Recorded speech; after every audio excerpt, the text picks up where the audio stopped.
Mes élèves, ils m'ont dit que j'avais l'air enceinte dans cette robe. Bon, on voit pas grand-chose. J'ai pas l'air enceinte. Si, un peu. Bref. Bon. Magnifique bout de tatouage, waouh. Ok, bon, super. Bonjour à tous, c'est Mimi Lali, j'espère que vous allez bien. Aujourd'hui, ça fait très longtemps qu'on n'a pas fait de bilan lecture, donc allons-y. En plus, j'ai un premier service presse à vous présenter, donc j'ai un certain nombre de choses à vous montrer. Je suis hyper contente. Alors, on va commencer très simplement.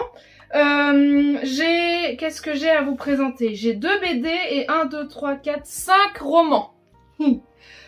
C'est pas énormissime, parce que ça fait près de 2 mois que j'ai pas tourné de vidéo de bilan lecture. Mais écoutez, je lis au rythme auquel je peux lire, et puis on fait ce qu'on peut. Cette robe ne veut pas tenir par contre, voilà, hop. Donc je disais 5 romans et 2 BD. On va commencer du coup par, dans l'ordre chronologique, j'ai lu un Gilles Le Gardinier et Soudain tout change. Alors ça fait un petit moment maintenant que je l'ai lu, ça fait quasiment 2 mois. Ça parle de quoi? C'est une année scolaire où on suit une bande de copains, une bande de beaucoup de copains, et on va suivre leur année et ce qui va se passer. Et en fait, il y a une des copines de cette bande qui va déclarer quelque chose d'assez grave. Et on va suivre leur accompagnement, la façon dont ils gèrent les uns avec les autres. C'est très drôle, c'est à la fois très drôle, très triste et très doux et très beau. C'est le genre de livre que j'adore parce que c'est clairement du tranche de vie. On est sur la tranche de vie des ados, la tranche d'âge des 17 ans, 17-18 ans. C'est exactement ma came, c'est exactement ce que j'aime. J'ai un autre livre dans cet ordre-là, cette sorte d'idée-là que j'ai passé ce mois-ci. J'ai pas énormément de choses à dire à part que je trouve que c'était vraiment une très bonne lecture. J'ai beaucoup aimé, j'ai mis un peu de temps à le lire parce qu'en fait il fait un peu plus de 400 pages et c'était dans un mood où j'allais pas hyper bien. Donc j'ai passé un petit moment de lecture. Mais je suis très contente de l'avoir lu. Il va finir en boîte à livres parce que c'est une copine qui me l'avait prêté, enfin qui me l'avait donné, sinon je lui aurais rendu, qui me l'avait donné parce qu'elle s'en séparait.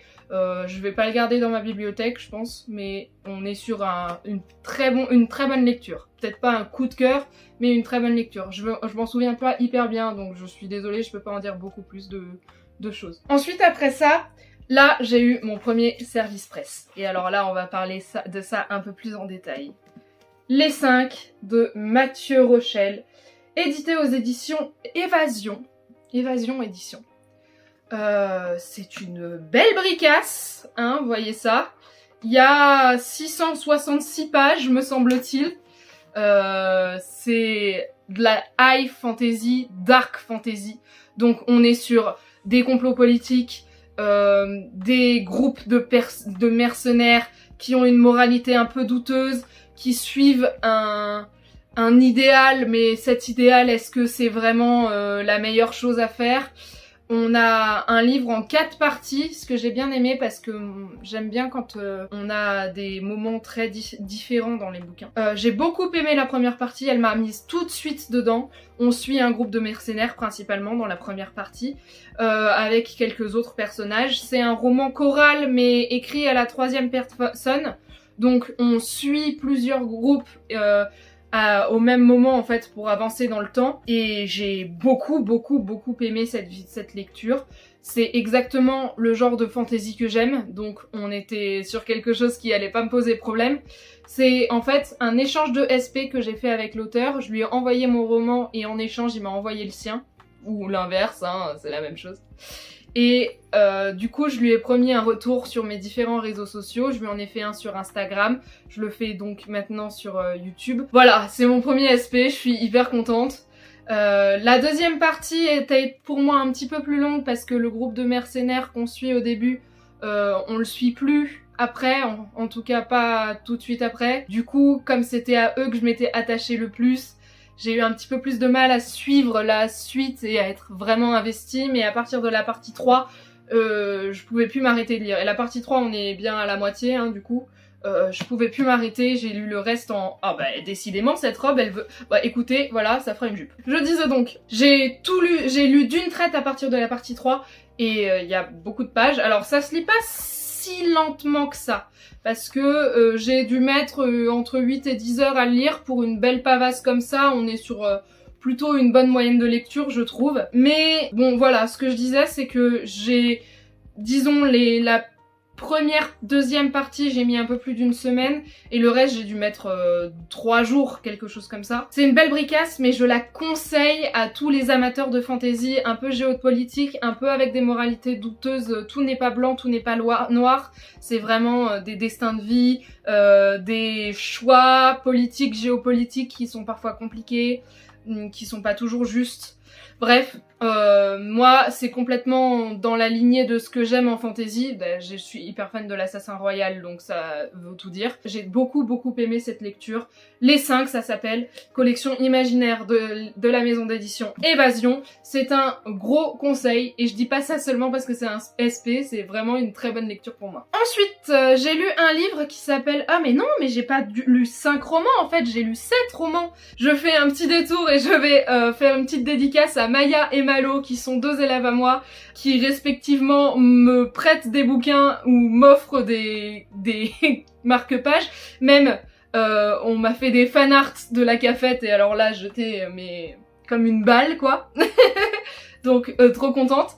Bref, je fais un petit détour parce que en fait Maya m'a prêté 2 livres que j'ai lus du coup pendant le mois et je vais vous en parler maintenant. On a d'abord On ne dit pas sayonara de Antonio Carmona qui parle de l'histoire, c'est l'histoire d'une famille franco-japonaise avec un papa français et une maman japonaise et la maman japonaise est décédée. On ne sait pas exactement pourquoi, on ne sait pas exactement comment. Et on suit la petite fille qui, il me semble en primaire ou au début du collège, non début du collège je crois, qui du coup a beaucoup de mal à faire son deuil et le papa, pour éviter d'avoir à penser constamment au décès et à la mort de sa femme, il refuse complètement tout ce qui est de la culture japonaise puisque ça lui rappelle trop son amour perdu finalement. Du coup la gamine elle doit renier une partie de ses racines jusqu'au jour où débarque à la maison la grand-mère japonaise de cette jeune fille et voilà ce qui se passe. J'ai adoré, c'était tout doux, c'était tout mignon. Ça m'a pas fait pleurer parce que c'est vraiment orienté jeunesse et que du coup je connais un petit peu cette façon d'écrire là. Mais j'ai trouvé ça très doux, c'était une très bonne lecture, j'ai beaucoup aimé. Voilà, merci Maya. Ensuite, j'ai lu dans la même veine Mathéo à contre-courant de... Alors je regarde sur ma feuille, c'est pour ça que je regarde là. De Pierre-Alexandre Bonin, qui est un écriteur, bien sûr. Un écrivain québécois. Et donc du coup, c'était une lecture québécoise, ce qui est, je crois, la première fois que je lis un livre écrit avec des expressions québécoises, ce qui est assez sympathique en fait, parce que moi je connais pas très bien la culture canadienne, québécoise et d'ailleurs nord-américaine en général. Et ça a été une bonne découverte. Alors ça parle de quoi? C'est l'histoire de Mathéo qui est un petit peu bouboule, mais en même temps ça le dérange pas. Et il est très doué en natation. Donc il suit des cours avec un coach sportif, des compétitions, etc. Et il va vivre une descente aux enfers après avoir été traité de gros et moqué par d'autres nageurs en pleine compétition. Et du coup, depuis, il va remettre en question son rapport à son corps et on vit un petit peu la grossophobie qu'il subit. C'était une lecture agréable, alors un peu trop jeunesse pour moi, là pour le coup, j'ai eu moins de facilité à rentrer dans l'histoire, je trouvais ça agréable. C'est peut-être aussi parce que le thème de la natation me plaît moins que le thème du deuil et de la culture japonaise. Et donc j'ai été un petit peu moins happée dans l'histoire. J'ai aussi trouvé que, même si je ne banalise absolument pas la grossophobie, les gens sont comme ils sont et point barre, et vous n'avez rien à dire en fait, personne n'a rien à dire sur la façon dont les gens se comportent ou sont eux-mêmes. Je trouve juste que le point de départ grossophobe est un peu léger pour que ça déclenche autant de ressentis négatifs. Alors, évidemment, chacun vit les choses à son échelle, hein. Si l'auteur l'a décrit comme ça, c'est parce qu'il avait envie de le décrire comme ça et je remets pas du tout ça en cause. C'est juste que moi, je l'ai perçu comme ça. Et du coup, ça m'a un petit peu sorti de ma lecture parce que j'ai eu la sensation que le personnage partait vite dans les tours pour pas grand chose entre guillemets. Encore une fois, je ne banalise pas la grossophobie. De toute façon, une remarque, c'est déjà une remarque de trop. On est bien d'accord avec ça. C'est juste que dans un récit, pour que ça parte aussi loin que là où c'est parti dans le livre, j'aurais imaginé un petit peu plus trash, entre guillemets. Ça n'a pas empêché à ce que j'apprécie la lecture, c'était une bonne lecture, j'ai bien aimé. J'ai bien aimé l'histoire, le fait que ce soit québécois, parce que ça m'a permis de connaître un petit peu plus le système québécois et un petit peu plus la vie au Québec et les compétitions de natation au Québec, du coup. Mais voilà, une bonne lecture, un peu jeunesse pour moi, mais une bonne lecture tout de même. Ensuite, j'ai lu Place d'âme de Sarah Schneider. Je vous montre la couverture parce qu'elle est sur la 4e. Je trouve le livre très beau. Je suis un peu triste parce que j'ai pas trop aimé, alors que Sarah Schneider, c'est une autrice que j'adore. Je suis très fan de sa saga Les Enfants d'Aliel, j'en ai déjà parlé et reparlé, j'en reparle encore sur cette chaîne si vous aimez la fantasy young adulte, pas trop, mais un peu jeunesse, mais pas trop. Les Enfants d'Aliel, c'est trop bien, c'est vraiment trop bien. Si vous aimez Harry Potter, lisez Les Enfants d'Aliel, voilà, clairement. Place d'âme, c'est l'histoire de... On suit ce qui s'est passé dans le Jura dans les années 1600 et à notre période avec deux temporalités. Du coup, ça c'est le genre de structure que j'aime beaucoup aussi dans un roman. Mais j'ai eu beaucoup de mal à m'accrocher à l'histoire parce que j'ai trouvé que ça prenait beaucoup de temps, que c'était très lent au démarrage. Et autant j'aime bien quand ça prend son temps, autant là du coup j'avais pas de point d'accroche et j'arrivais pas à rentrer vraiment dans ce qui était l'intérêt du livre. Et l'intérêt du livre, c'est le Jura suisse et l'attachement aux racines. Et effectivement, j'ai senti tout l'amour de l'autrice pour le Jura suisse dans ce livre. Moi, n'étant pas suisse, ne connaissant ni le Jura côté français, ni le Jura côté suisse, et n'étant jamais allée quasiment dans cette partie de la France, pas au-dessus des Alpes en tout cas, ben j'y ai été un peu hermétique. Donc tout ce qui se passait qui était en rapport avec la terre, en rapport avec l'histoire du Jura, ben ça m'a pas trop touchée. Et du coup, comme c'est vraiment le cœur du livre, ben c'est pour ça que je pense que ça n'a pas été la meilleure lecture de ma vie. Mais écoutez, c'est pas grave, je le conseille quand même, surtout si vous aimez les histoires un peu territoriales et avec une bonne partie historique, hein, parce que là en l'occurrence on peut le classer dans l'historique. Il y a une partie fantastique parce qu'il y a une histoire de spectre. J'ai pas trop envie d'en dévoiler parce que c'est un petit peu l'objet du livre aussi, même si la couverture en dévoile un petit peu. Il y a une histoire de spectre et un petit peu ésotérique, un petit peu fantastique. Mais c'est aussi très historique et toute l'histoire c'est que on suit en parallèle une famille suisse dans les années 1600 et une famille suisse dans les années contemporaines. Et dans la famille suisse contemporaine, le jeune garçon qui est à 12 ans, me semble-t-il, il prépare une scène, ou un peu plus jeune, il est un peu plus jeune parce qu'il est en primaire. Bref, je connais pas exactement les âges primaires, secondaires en Suisse. Il prépare une pièce de théâtre avec sa classe. Et cette pièce de théâtre parle de l'origine du Jura et comment est-ce qu'on en est arrivé au Jura d'aujourd'hui. Du coup, toute la partie contemporaine, même si c'est celle où il y a un peu plus de trucs sur les spectres, eh ben, j'ai eu un peu de mal. Et toute la partie historique là m'a un peu plus intéressée parce qu'on suivait une famille et on avait vraiment le mode de vie de l'époque, les arbres à pois, la vie agricole, etc. Ça m'a beaucoup plu. Et en plus, en sous-texte, il y avait la chasse aux sorcières de ces années-là. Et donc une femme qui est, on l'apprend dès le début, hein, une femme qui est condamnée sur le bûcher. Et donc toute la famille en pâtit. Et c'est une histoire de famille qui m'a beaucoup plus bouleversée que la partie contemporaine. Mais enfin, ça reste une lecture, c'était agréable, c'était une lecture un peu douce, un peu lente. Si vous aimez ce genre de lecture, je vous conseille Place d'âme du coup de Sarah Schneider. Ensuite, j'ai lu 2 BD. J'ai lu La cuisine des ogres, 3 fois morte, de Fabien Vellman et Jean-Baptiste Andréae, qui est très gore, et que j'ai beaucoup aimé parce que c'est très gore.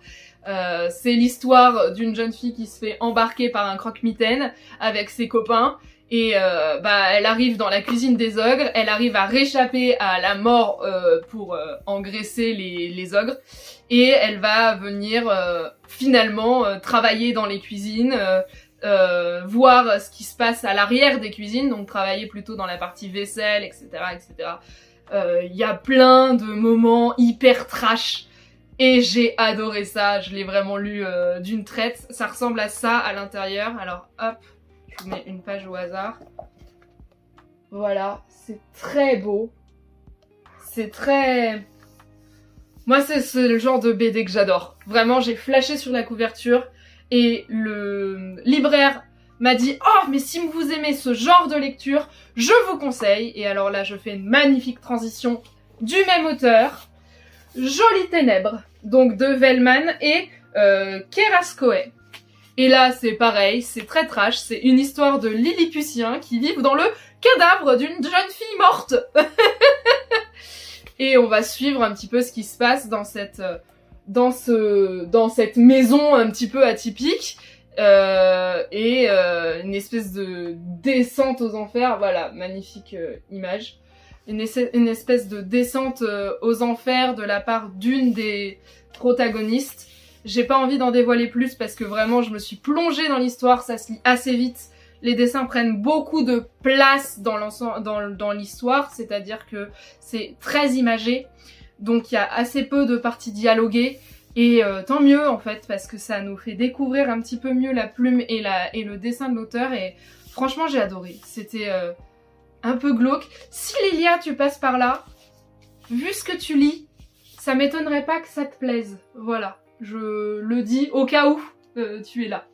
Voilà pour les 2 BD. Ensuite j'ai lu Un fil à travers les nuages de Anaïs Sorrentino, que j'ai mis beaucoup de temps à lire, mais pas du tout parce que j'aimais pas ma lecture, mais parce que regardez-moi comme c'est écrit minuscule. Alors là ça se voit pas trop, mais c'est écrit tout petit. Et il y a près de 500 pages. Alors non, j'exagère, près de 400 pages. J'ai mis plus d'1 semaine à le lire, j'ai beaucoup aimé. On est plutôt sur un bon mois, hein. On est plutôt sur des bonnes lectures là récemment. C'est pas un coup de cœur absolu parce que sinon je pense que je l'aurais un peu plus dévoré et tourné les pages plus vite. Alors on parle de quoi? C'est l'histoire de Albin et Capucine, qui sont 2 personnages qui sont dans une espèce de demi-réalité, on sait pas trop pourquoi. On comprend très rapidement que ça a un rapport avec la mort, mais on sait pas exactement lequel. On comprend que les personnages oublient qui ils sont, ils perdent leurs souvenirs, et ils se retrouvent là, on sait pas trop pourquoi. Franchement, c'était trop bien. On suit 2 groupes de personnages en fait. Il y a Albin et Capucine d'un côté et il y a un autre groupe de personnages d'un autre.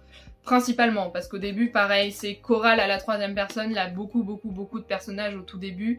Et petit à petit, quand on avance, on se concentre sur 2 groupes différents. Un groupe où il y a une gamine, Angelica, et les personnages qui la soignent et qui l'aident et qui la font vivre en fait dans cette espèce de réalité, et le groupe de Albin et Capucine qui cherchent à se sauver de cette réalité là.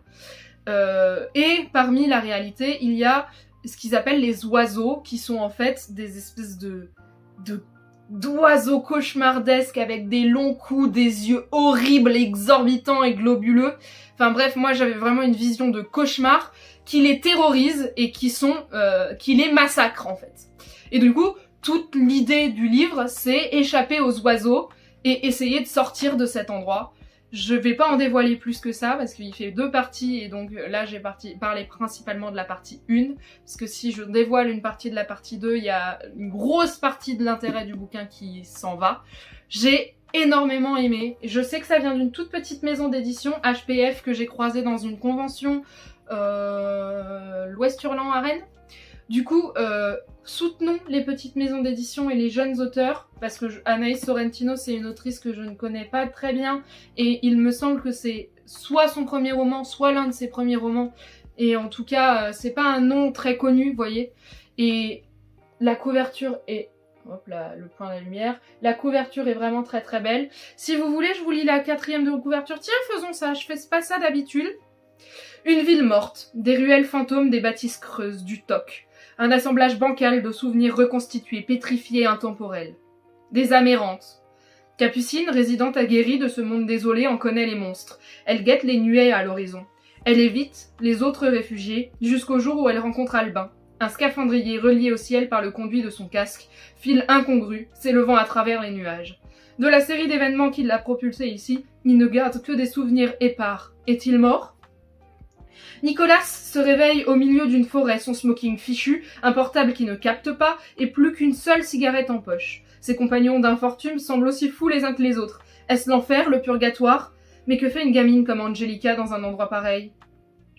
Et c'est Anaïs Sorrentino qui a fait elle-même sa couverture. Voilà, donc je vous conseille cette lecture, j'ai beaucoup aimé, même si j'ai mis du temps et même si c'est pas évident à lire, parce que c'est un langage très marqué, un style très marqué, donc c'est forcément un petit peu plus dur à lire que quelque chose qui aurait été écrit et qui coule en fait, si vous voulez. Je vois ça vraiment comme l'encre qui coule sous les mains. Mais en tout cas, voilà, moi j'ai beaucoup aimé cette lecture. Et enfin, je vais vous parler d'un petit coup de cœur. La Renarde de Rosario Gandossi, et j'ai adoré ce roman, je l'ai lu en 2 jours. Ça parle d'une adolescente de 16 ans qui se fait bully depuis un certain moment par un gars de terminale aussi. C'est une adolescente de 16 ans qui est en terminale, qui a sauté de classe. Et elle se fait bully à cause de ça, et un jour elle va répondre à son agresseur et elle va lui matraquer la gueule, hein, clairement. Et du coup, on va suivre le conseil de discipline, etc., et ce qui s'ensuit. Petit point, mais j'en ai parlé à l'auteur parce qu'en fait l'autrice c'est une copine à moi. Et donc je suis hyper contente d'avoir adoré ce livre parce que c'est une copine, donc forcément je suis trop contente d'avoir aimé sa lecture.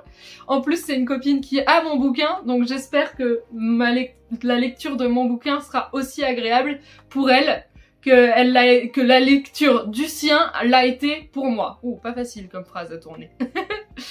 Rosario Gandossi, elle est auto-éditée, soutenons les auteurs auto-édités, et là vous pouvez y aller les yeux fermés. Trop fan.